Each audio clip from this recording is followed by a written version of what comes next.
In the rigid, unforgiving social hierarchy of the Oriath Empire, your bloodline is your destiny. You are either born to rule or you are born to serve. But what happens when you refuse to play the part written for you? Meet the Scion, an unnamed daughter of high Oriathan nobility.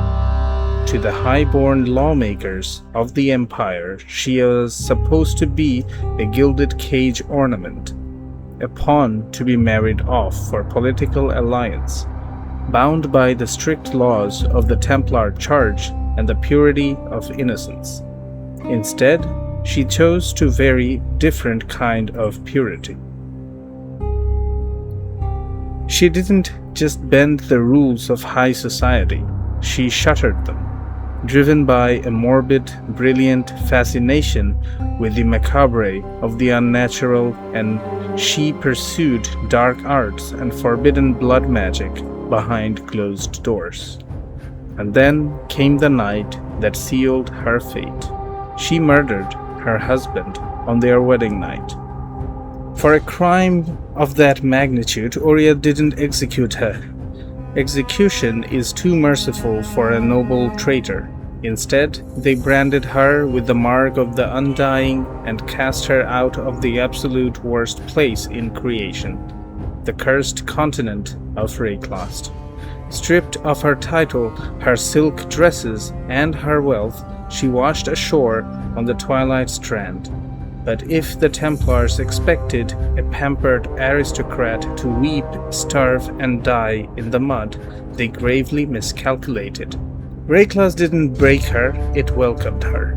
While other exiles arrive broken, traumatized, and disparate, the Scion approaches Rayclast with a chilling intellectual curiosity.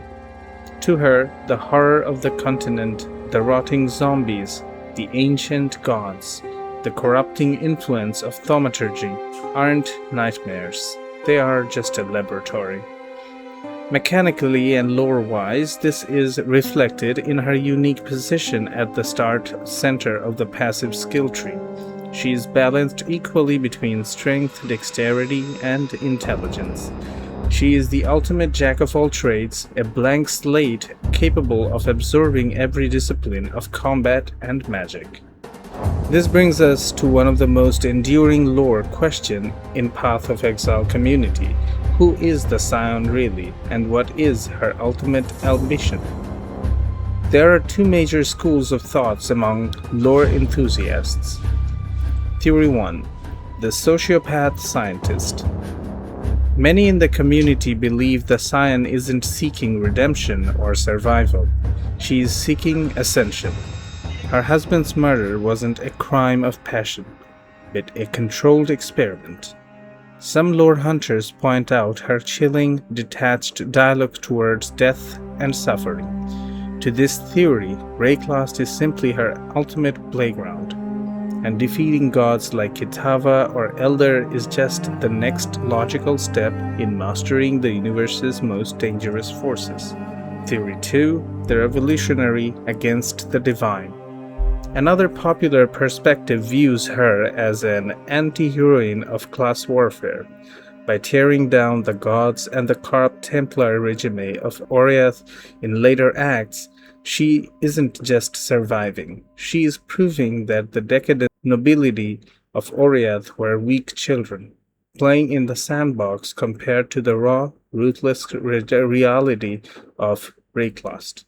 She rises from a pampered prisoner to a godslayer, proving her bloodline truly was superior, just not in the way the priests imagined. Whether she is a cold-blooded monster or an ultimate savior, the Scion remains one of the most fascinating psychological portraits.